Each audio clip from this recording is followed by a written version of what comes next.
It begins not with a scream, but with a detail so painfully ordinary, it now feels like a premonition.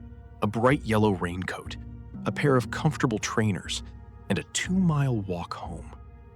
On the evening of March 3rd, 2021, 33-year-old Sarah Everard was doing exactly what millions of women do every day: walking. She was walking from a friend's house in Clapham, South London, back to her own apartment in Brixton. A journey mapped by streetlights and populated pavements. A journey that should have taken 50 minutes. A journey she would never finish. Sarah was not reckless. She was a high-functioning Durham University graduate, a marketing executive navigating a complex world. She wore bright colors. She took main roads.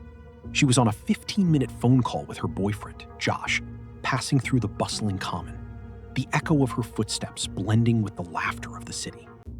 The call ended at 9:28 p.m. By 9:30 p.m., the electronic trace of her phone ceased.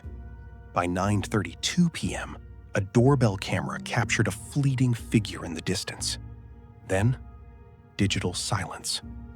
In the space of 4 minutes, Sarah Everard dissolved into the London night air, leaving behind a chilling void that would soon swallow the nation's trust.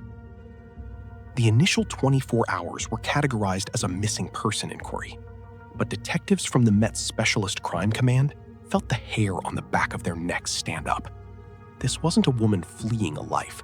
This was a woman who vanished mid-sentence. The investigation, codenamed Operation Python, pivoted from where is she to who took her. The answer lay buried not in witness testimony, for no one saw a struggle, but in a silent digital ocean of automatic number plate recognition. Analysts logged into the ANPR network, filtering a haystack of metal and glass for a needle. They looked for a vehicle that shouldn't have been there. A car that circled the Clapham backstreets at 9:20 p.m., doubling back on itself. A white Vauxhall Astra, hire car generic, with a distinctive black roof. The registration was fed into the system, and then the air in the incident room froze. The car did not trace back to a hardened criminal, a gang affiliate, or a registered sex offender. It traced back to a man tasked with hunting criminals, an armed diplomatic protection officer, a serving constable with the Metropolitan Police who had finished a 12-hour shift guarding embassies just hours earlier. His name? Wayne Couzens. Wayne Couzens was not a ghost in the machine. He was a recognized node. He was a family man with a Kent garden, firearms enthusiast, and a veteran who had served in the elite civil nuclear constabulary before joining the Met. He had an alibi, or so he thought. He was the invisible shield for politicians and royalty. Yet, in the hours after Sarah's disappearance, Couzens' behavior deteriorated. He didn't clean the car. He panic reported himself to a supervisor about a bizarre debt-related kidnapping, a clumsy attempt to preempt his exposure.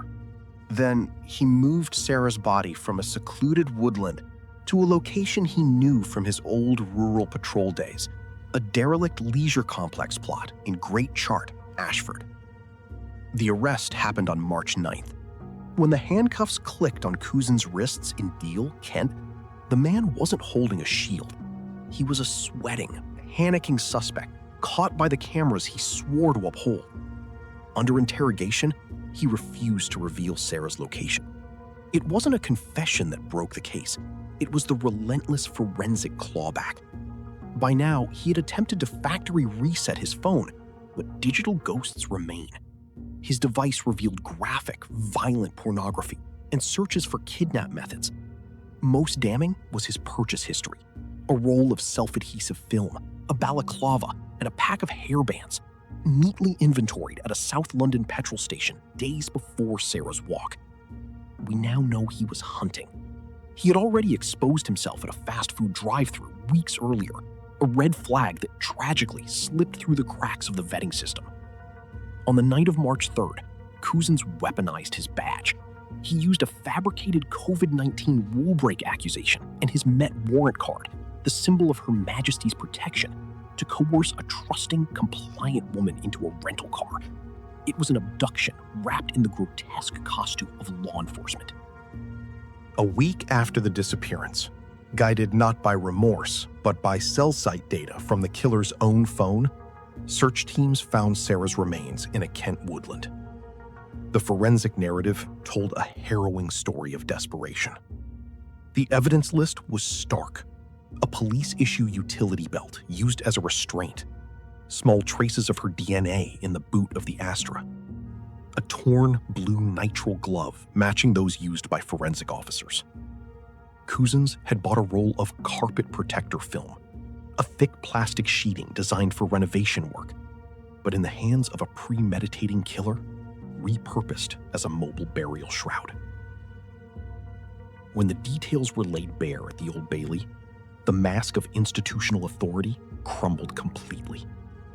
Couzens pleaded guilty to murder, accepting a whole life order, the most severe punishment in the English criminal justice system, reserved for cases of such profound cruelty that release is deemed incompatible with justice.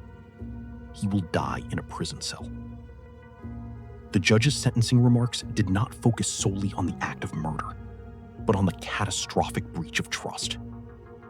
By using the very powers the state had gifted him, Couzens hadn't just attacked a woman. He had assaulted the fragile social contract that allows citizens to feel safe asking an officer for direction. But a trial verdict cannot cauterize a national wound.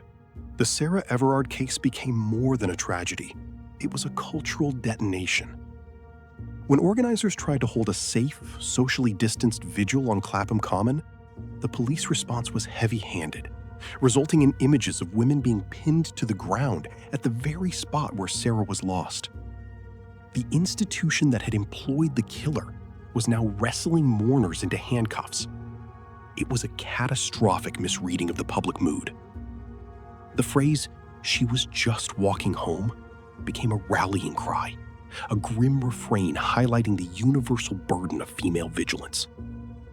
"Text me when you get home" wasn't just a caring sign-off anymore. It was a safety protocol, a thin thread of security woven by women themselves. A subsequent inquiry, the Angiolini Inquiry, tore open the force's failings.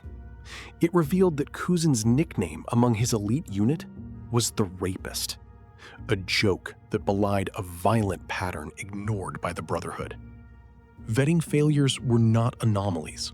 They were systemic cracks through which a predator climbed into a position of absolute tactical advantage. The legacy of this case is dual-edged, a haunting confirmation that danger sometimes wears a high-visibility vest, and a furious demand for change. New vetting standards are being implemented, but trust, once shattered, takes generations to rebuild.